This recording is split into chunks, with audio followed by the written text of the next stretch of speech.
Hello and welcome to the 160th of a second photography podcast. I think we're now at episode 51, which is amazing to be here. And speaking of sort of things that are amazing, I've started to put the episodes on YouTube and I've managed to get the back catalogue onto YouTube, back catalogue of episodes onto YouTube, that is.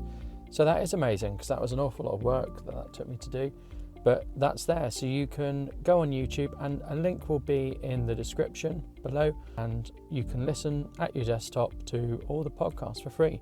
I want to talk today about I had a bad shoot, is what I've titled it, but it's a bit wider, it's wider than that.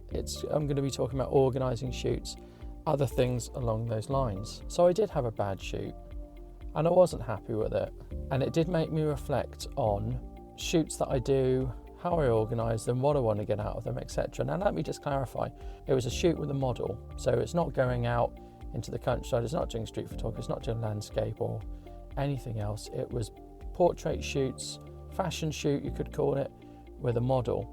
Now I use a sort of casting website that puts models, designers, photographers all in contact, and you can arrange shoots. And you can pay a model, or you can have a model work for free, or a model can pay a photographer or can work for free. Now each has different sort of strengths and weaknesses, and each has advantages and disadvantages, and they are a bit different. Now generally, when both people give their time, model and photographer, it's referred to as TFP, and that stands for time for print. And so I like to do a lot of TFP shoots. I have paid to do some shoots, but mainly I do TFP shoots. So really, if both people are giving up their time and both people are travelling, then both people need to have something from that shoot. The obvious thing is both people need images. So yes, both people get images. So the model gives their time and gets some images. The photographer gives their time and gets some images. So it means the model doesn't have to pay the photographer and the photographer doesn't have to hire a model. So it all seems win-win, but sometimes it isn't. So some photographers will just give the models all the images and say, there you go. Some photographers will watermark their images. Some photographers will only give the model certain images. Some will edit them, some won't. There isn't a standard really. How is the model supposed to know what they're going to get? Well, the key thing really is communication. A model may put a casting up looking for a TFP shoot, and photographers will apply or get in contact, and the model will pick one photographer or more than one photographer and make arrangements.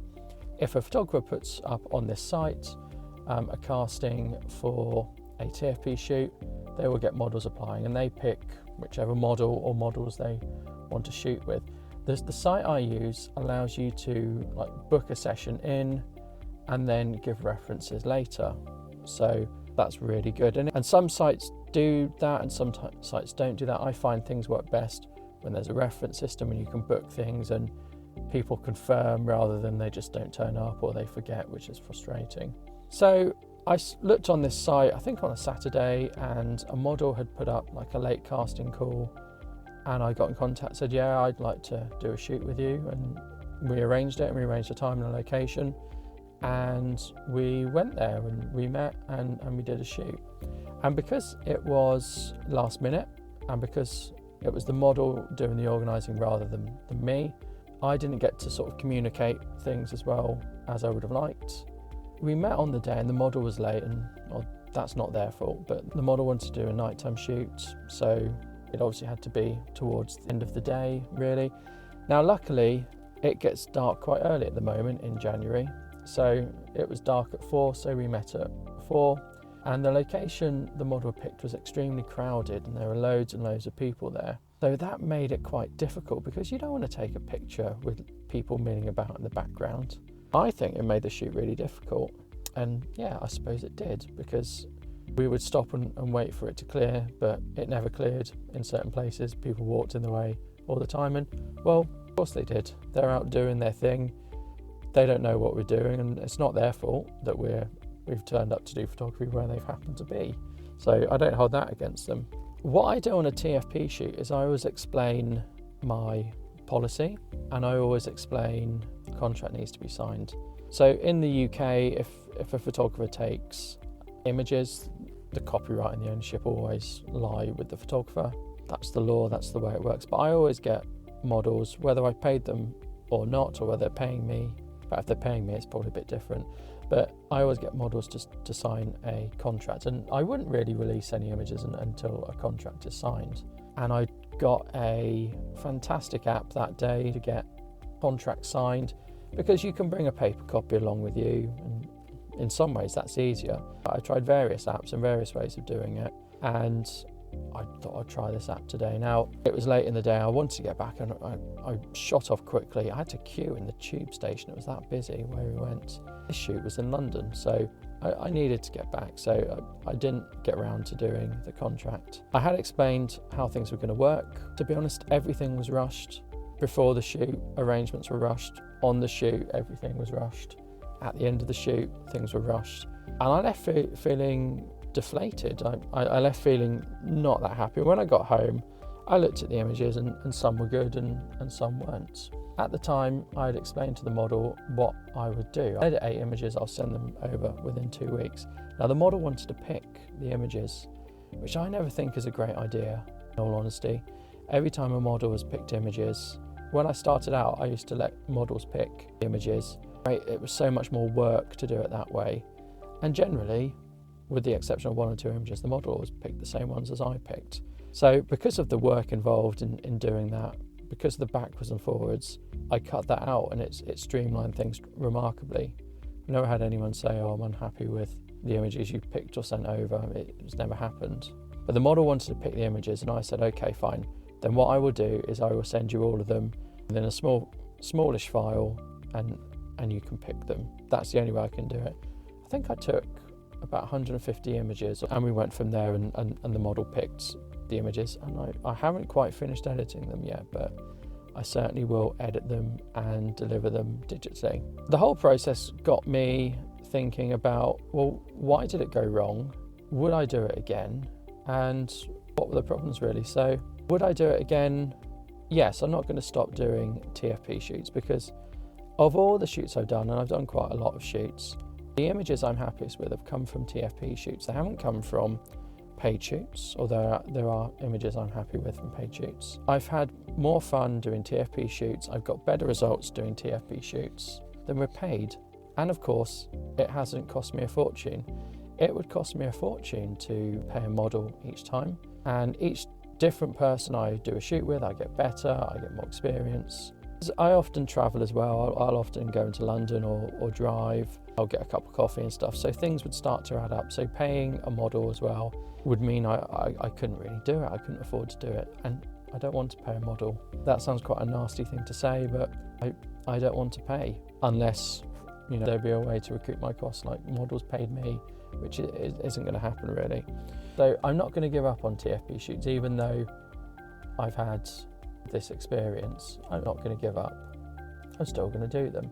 Where did it go wrong? It went wrong for communication reasons. If I'd had time, and I think I'm going to change the way I do things. I think on my profile, I'm going to put up all of my expectations. And my expectations are as follows. After the TFP shoot, I select 8 images and I send them over to you digitally within 2 weeks, and they'll be watermarked. And I won't do anything unless a contract is signed. Those are my expectations really, and those are my sort of minimum requirements. Now, I suspect other people have different expectations, and probably where expectations don't meet, that's when there's a problem. Some photographers will give all the images. Some photographers may even give the raw files. Some will give high-res JPEGs, as I sort of alluded to at the start. Each photographer is going to be different. Some photographers don't mind giving all the images, some do. Some will edit all of them, some won't.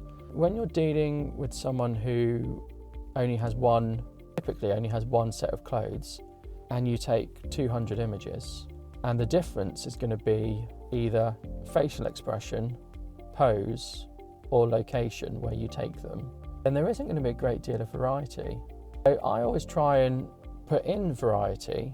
I might take 5 in one location, and the difference might be facial expression. Now, the model might need that one image, but they're not going to need the other 4. They're not going to need the one where they're blinking, the one where they're not looking the right way, They're not going to need the ones you've done testing your lights and doing test shots and getting your metering correct. So there's going to be so much they don't need. So I really don't understand why anyone would give those over, because they just take up space on whoever's hard disk. They're never going to be used. In a similar way, if you pose a model standing against the wall and you take 20 shots of them with different things, because they're wearing the same set of clothes, they're in the same location, they're only going to use one of those images. They're not going to put up on their profile or their Instagram 5 of those images, because they're all very, very similar. They're only going to put up one. They're only ever going to use one. So I always feel 8 images is a fair deal. I used to only do 4 images when I started, and then I decided I would do more because it took me a long time to edit. So I thought, I'm only going to do 4 images. People have different expectations, and really, I should say up front, this is what will happen. And then if someone's not happy with that, they can always say, well, I don't want to do it then. And I can say, okay, rather than sort of both people travelling to each other, getting set up, and then said, oh, you only do 8 images? Well, the guy I worked with last Saturday did 200 images and bought me coffee. Don't infer that happened on the shoot I did, because it didn't. But obviously, if those expectations aren't met, and then the ideals aren't communicated at the right time, then obviously there's going to be a misalignment of what people are expecting, and that will cause a problem. I think from now on, I'm going to communicate more upfront. I might put it on my portfolio of the website I use as well, and then there can be no misunderstandings. Now, if someone chooses not to read my portfolio thoroughly, I suppose that's on them. I don't read people's portfolios thoroughly. I know I should, but I don't. I generally look at the pictures and that's that. But I would understand if someone said, oh, it's on my portfolio, then, well, that was my error.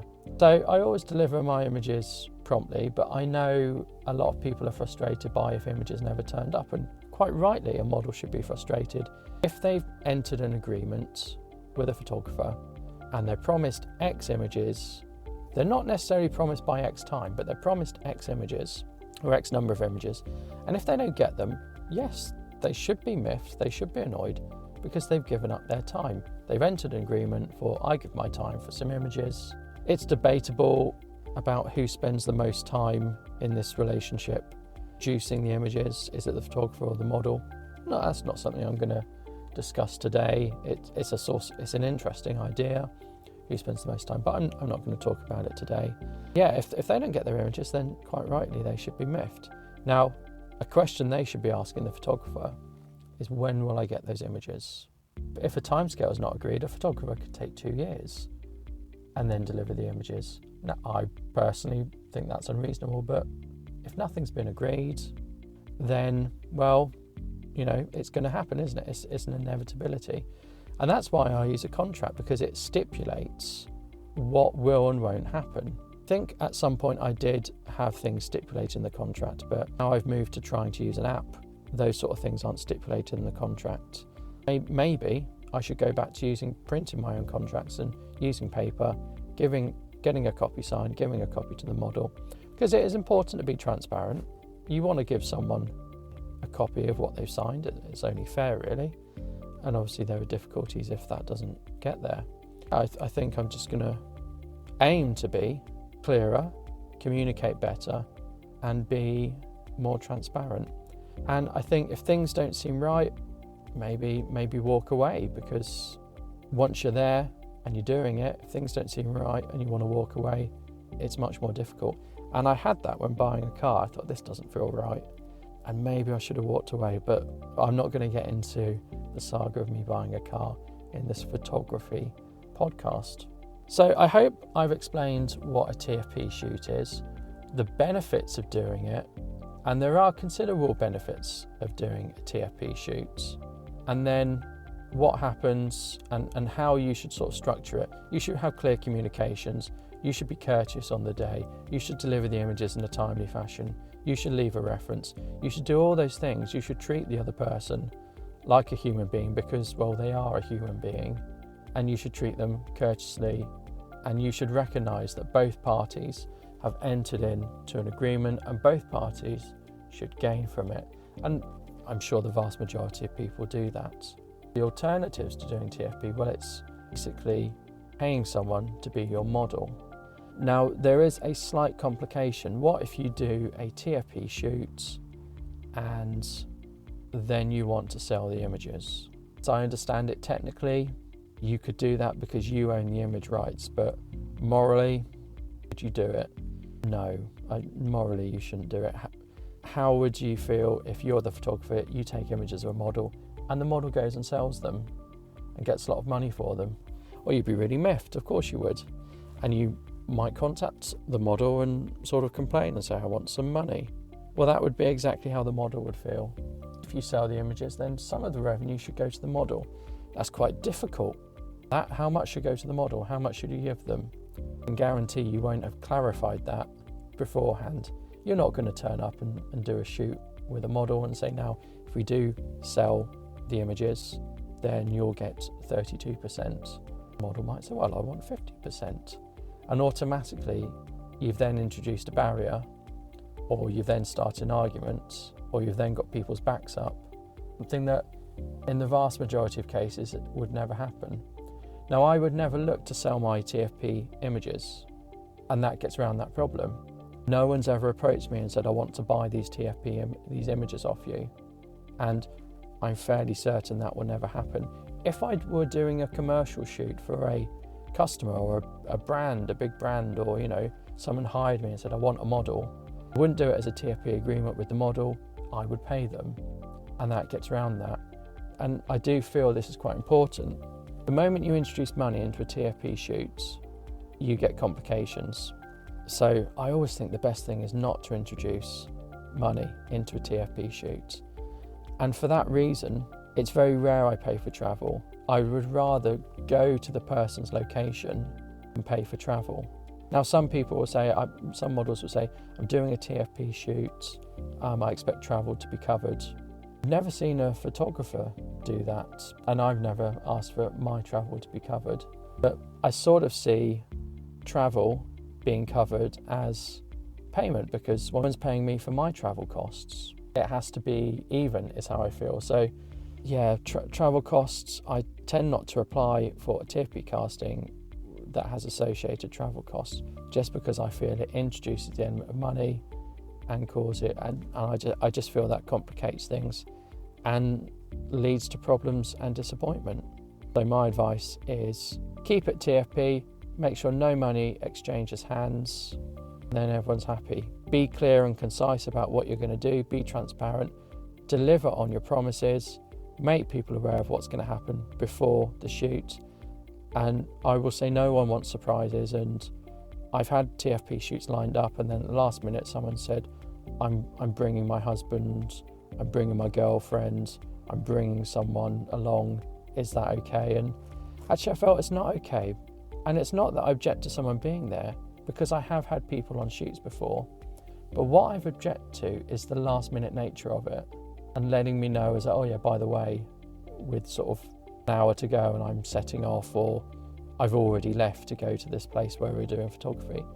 Because I sort of think, if you're going to spring that surprise on me, what else are you going to spring on me? And so I have cancelled a TFP shoot where very late in the day someone said, oh yeah, I'm going to bring along so-and-so, and well, I cancelled it. I don't feel that's being transparent. And if it was on the other foot, if I was working with a female model and I brought my mate along, that female model would be thoroughly inclined to feel uncomfortable or feel wary or feel distrustful of me. And that's not something I want to foster. And I have brought people along to be assistants for me, and I've had people be assistants for models, and it's all worked very nicely, but it's all been mentioned well ahead of the shoots. And so yeah, be transparent, be clear, don't exchange money, and deliver on your promises, and everyone will be happy. And that brings me really to the end of this little podcast.